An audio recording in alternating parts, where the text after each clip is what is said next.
2024 has been a pivotal year in aesthetics. We've seen some major trends emerge, setting the stage for what's coming in 2025. This video is not about trends. It's about evolution, the improvement in a subspecialty in plastic surgery that is focused on anti-aging, but has failed to hit the mark in the past. It has left people looking like they've had work done and looking like different people. It has put horror in the minds of spouses and family members and has kept many of you on the sidelines. In my opinion, where we're headed today is probably one of the most exciting and fundamentally positive steps in the field of facial rejuvenation, and I'm excited to share with you this story. Hi everyone, I'm Dr. Amir Karam, board-certified facial plastic surgeon and founder and creator of KaramMD Skin. I specialize in facial rejuvenation, which basically means I help people look as young as they feel. Today is a super exciting opportunity to not only look back, but also to look into the future, and I want to share some great news with you. The direction that we're going in now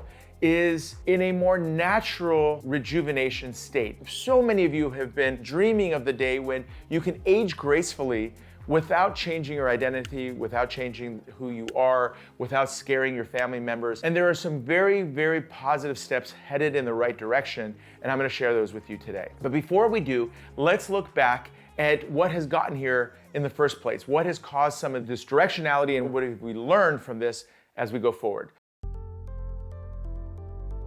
In the last several decades, in general, we have focused mostly on cosmetic enhancement. And what I mean by that is when you put in fillers and you put in cheek implants and you do different things like that, you are fundamentally changing the original shape of the face. We have learned from that that is not necessarily the way to backtrack towards aging, because aging, if you think about it, is bringing you in this direction. What you really want to do is go in the opposite direction. But by focusing on enhancement procedures, you're not actually going in reverse. You're creating a detour, and that oftentimes leaves you looking different and does not age well. So that's why when we see pictures of celebrities and we see pictures of different people out in the community, or just simply friends of ours that we know who've done these things, they startle us, they scare us, because they no longer look like humans and they don't look like themselves. So now as we head into 2025 and beyond, we're leaning more into what is fundamentally rejuvenation, which is rewinding, getting to the root of the aging problem.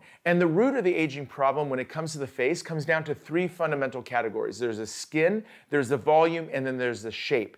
And when you figure out that that is what's causing the face to change the appearance to an older morphology or look, that's when we can apply the right solutions to those areas.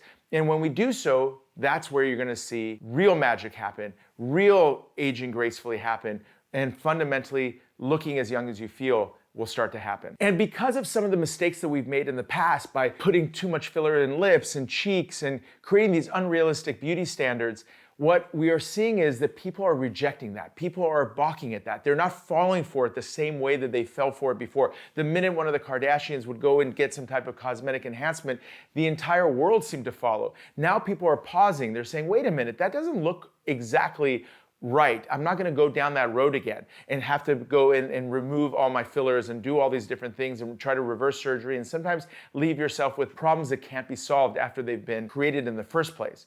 So people are becoming wiser. And fundamentally, no one wants to look done anymore. That's just a simple reality. That's what I hear about every day in my consultations is, hey, Dr. Karam, I'm coming to you because your work looks so natural and your work does not change the person. I don't look done. That's what I really want.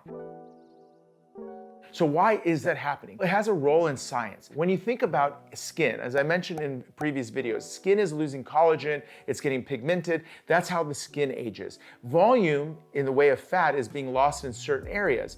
And those areas of the face that lose fat end up causing the face to look deflated and age. Fundamental changes in the fascia of the face, which creates the shape of the face, starts to elongate. Those areas of elongation need to be directly addressed. So some serious advancements in the field have been in the ways of how we do facelifts. The vertical restore technique that I perform is a great example of that. Basically, I go in a direct reversal of the direction of the aging process, so the face, as it comes down, it goes right back up. I use fat to restore volume of the face. I directly address the change of the skin with the trifecta and some of the other actives and lasers and chemical peels and things like that that are changing the structure back to where it was before. When you put all of those things together, what you have is a comprehensive approach to facial aging, which is now suddenly becoming much more overtly positive. We're seeing that the magic happens when every aspect of the face is addressed simultaneously, and when it's done properly, that is a proper solution to the problems that we're seeing. And the proof is in the pudding. You look at the before and afters and you see, wow, that person doesn't even look like they've had work done. They just look refreshed and rejuvenated. That's the sweet spot. That's what people are wanting, and that's what the industry is leveling up to. So what are some surgical techniques that are not going to go away and they're going to gain more and more popularity into the future? Number one, you're going to see a surge in facelifts, properly done facelifts that leave people looking normal and natural. Number two, you're going to see more eyelid surgeries. A surgery that doesn't change the shape of the eye, but just removes the excess skin or fat that has caused the eyes to look sagging and aged and tired. You're gonna see more fat transfers performed. You're gonna see more lip lift performed to create youthfulness around the mouth. In the non-invasive side, you're gonna see a dismissal of a lot of procedures like threads, RF microneedling techniques and all therapy and stuff like that that doesn't work or doesn't create the changes that you're looking for. They're going to go away. What you're going to see is procedures that really do work, that have been around for a while, are going to gain more and more popularity. So Botox for fine lines and wrinkles, it's here to stay. It's not going anywhere. There's no alternative to it, and it does a great job. You're going to see lasers in the way of CO2 or erbium YAG, which resurface the skin, erase pigmentation, fine lines and wrinkles, and become more and more leaned into for skin rejuvenation. You're also going to see IPLs and BBLs as another one of those mainstay treatments for brown spots and red spots, really gained support and popularity. When it comes to skin, you're going to see actives take a totally different level. People are going to have a much greater appreciation and faith and confidence in skincare. That's what I try to do with the trifecta, is put all of those actives together, use them regularly, and see the beautiful changes that transform the skin. You're gonna see much more of that as opposed to this like throw darts and see what sticks kind of an idea when it comes to skincare. So when you're addressing all those aspects together, you're gonna have a smaller menu of services and treatments to pick from. And that's gonna save you a tremendous amount of frustration, trying to have to research and figure things out. It's gonna become much more clear because a very small number of procedures and treatments are gonna emerge as mainstays and standards that work and you can rely on, and they're gonna be worth your time and money. And I think one of the things that has really propelled this in 2024 is how amazing some of the celebrity transformations have been lately, right? You've seen Lindsay Lohan, Gwen Stefani, some of the other ones that have really made a big splash in the media as being so naturally rejuvenated. That is what clearly people want, because it struck an immediate chord and people go crazy over it.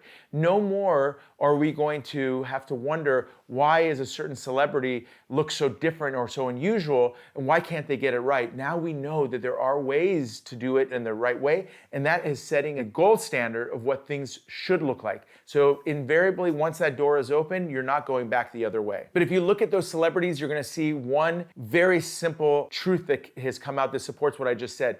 They all look comprehensively and harmoniously rejuvenated. They all have youthful looking skin, they all have excellent volume, and they have excellent facial shape that is consistent with a youthful face.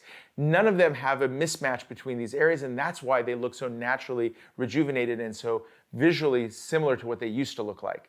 That's the sweet spot.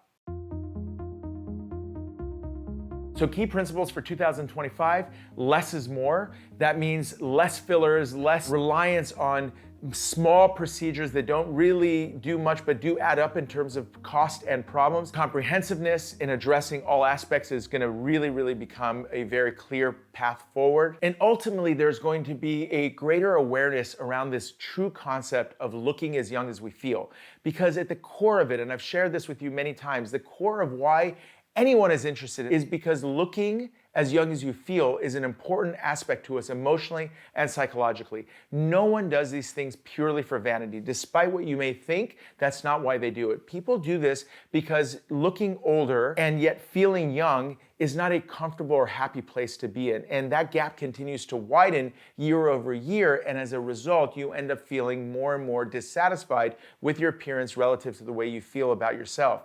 And so bringing that gap to closure through procedures that actually do close the gap feels good. You feel extra level of confidence. You feel hopeful for the future. There's a lot of joy and emotional elevation of quality of life that comes from that. And that is nothing to be ashamed of. It's something that's completely natural and built into our system because it is shared by universally everyone on the planet. So why natural rejuvenation is the key is because it addresses the foundation of the physical changes that are happening as opposed to sidestepping or trying to create some type of illogical alternative approach to it. Natural rejuvenation is the direct address of the particular problems. And that is a 2025 and beyond trend that is not going to go anywhere. So here's the reality. Starting now, because the cat is out of the bag, the beauty standard and the facial rejuvenation standard has become elevated. You all know what can be done. You have all seen it on my before and afters. You've seen it now with some celebrities that have made the popular press. You recognize the fact that this is what you want. As a result of that, the entire industry is going to have to elevate to that standard because otherwise you as a potential patient, as a consumer, are not going to go to somebody who can't deliver on those type of approaches. And that's only going to create better and better providers and better opportunities for you all to get those type of results. That is a beautiful and wonderful thing. That has been something that I've been literally screaming at the rooftops for the last 20 years, and I'm so glad to see that it's finally reaching the popular press and reaching the community as a whole, and you all can benefit from this. And as a result of this, the cookie cutter type of an approach is going to be out the window as well. Everyone is going to get a customized, more thoughtful approach to their facial rejuvenation needs. This is something that when we see patients in our consultation, we spend a lot of time organizing exactly the style of lift and the type of thing, even though things may be categorized into broad terms like vertical restore, fat transfer, this or that. Everything is customized in very specific detail according to what their face needs to accomplish the changes that we're looking to achieve. And that customizability as opposed to the cookie cutter approach is going to be an industry standard, in my opinion, that is only going to get better and better as we go forward. And the role of social media, there are some very good things and obviously some bad things. The good things are it has opened everyone's eyes. Channels like myself has given you the opportunity to see, hey, what's out there, what's possible. And because of that, like I said, and I told this to many of my colleagues in conferences that I've spoken at, once that standard has been set and people's eyes have been used to seeing certain types of results, it is very difficult to sell them on something that's less than that. So as a result, it's putting pressure on everyone within the industry to meet those standards. That's a beautiful thing of social media. The bad thing is that it's created a platform for almost everyone to get on and give their opinions. And you as a consumer, how do you trust an opinion one over another? That's the hardest thing. And for me as a surgeon who decided to bring a lot of my information and knowledge to social media, I believe I'm doing everyone a service by doing so, because at the end of the day, if I can give you information that you can trust, I'm giving you an opportunity to be empowered and make good decisions for yourself, as opposed to be misled one way or the other and then have regrettable outcomes or regrettable experiences. So some basic concluding thoughts on this topic. Number one, skincare is the foundation of every aspect of your facial rejuvenation journey. I mean that not because I developed a skincare brand and a skincare product, but the reason I did was because I believe so much that it's so important that I wasn't happy with what was out there, that I had to come up with something that was a better solution, because I knew nothing starts without great skin. And this is the truth. Because think about what a 20-year-old or a 30-year-old looks like. They all have great skin, and then the shape is a consistent part of it as well, but you need both. So skincare is a key piece. You're gonna wanna learn more and more about this. That's why Skin School and my websites and all this other stuff educate on this particular topic. Number two, stop wasting time and money on temporary fixes. All that's gonna do is literally just end up causing you to eat up more time and end up having a more limited budget for when you want to do the actual procedures that will give you the results you're looking for. This is such a key aspect. And don't judge others. So much of people's hesitation to enter this is because they're worried about how they might be perceived by their peers in their community. At the end of the day, you got to remember this is all a very personal thing. As I mentioned earlier, the desire to look as young as you feel is very foundational and fundamental to us. And we shouldn't be judging each other on this topic. If somebody feels that they want to do this for themselves, themselves, let them do it for themselves and let's support them. But at the same time, we don't want to ever make somebody feel that this is what needs to be done simply because you have jowls or laxity. I've never judged a person and said, oh, because you have laxity, how could you live like that? That's not at all the way I look at it. I look at myself as a person who offers them a solution to a problem that they feel is bothering them. That's a very different perspective than trying to eliminate every jowl or neck laxity in the world. That's not what it's about. And finally, empower yourself, educate yourself. Go to trusted sources. I hope you consider this a trusted source.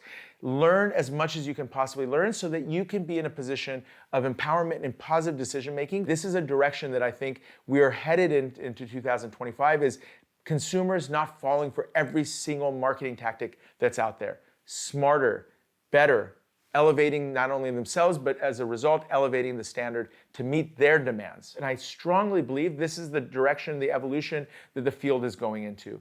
A lot of clutter is going to be removed, clarity, fewer procedures, but more direct, more high impact procedures at perfectly timed parts of our life. All right, folks, I hope that helped. That is my sense of what things are going towards in the future. Like I said, I don't believe it's a trend, it's a directionality that's really gaining a lot of speed and momentum. You're gonna wanna pay attention to it. You're gonna wanna keep this in the back of your mind. Share this with friends and family. Let's get the word out. Let's clarify this and be empowered and make great decisions for ourselves. All right, folks, I hope you enjoyed it. Make sure you subscribe to the channel. I'd love to hear your comments, so drop them below. I'll answer as many of them as I possibly can. Like this video if you enjoyed it, share it with some friends and family. And if you like content like this, make sure you subscribe to the KaramMD Journal. All right, folks, until next time, Dr. Amir Karam.